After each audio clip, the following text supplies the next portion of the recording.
For those of you coming out to GardenPalooza today, and some of you possibly for the first time, we wanted to give you a few tips to help make your first time and your multiple time more pleasurable. So when you come into the parking area, please go to your right down this one-way road. And remember that this area right here is for handicap parking only, people that have the blue stickers. And if you need any help, there will be parking attendants.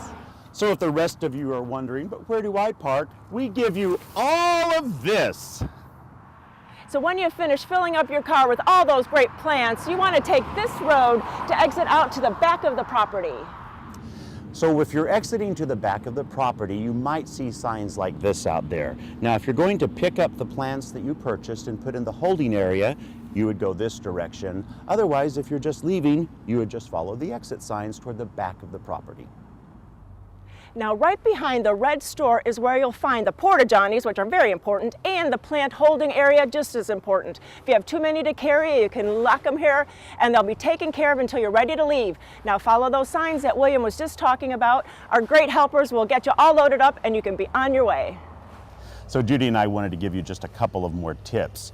First of all, remember there are several thousand people here at this wonderful event, so we would request that you don't bring your own wagons and carts, as we do have the holding area to help you out there. And you know, Fur Point Farms does welcome well-behaved pets on a leash, but you know, it is a very crowded event, so maybe this time leave your pets at home. So we just wanted to offer you these little hints to make your time at GardenPalooza really enjoyable.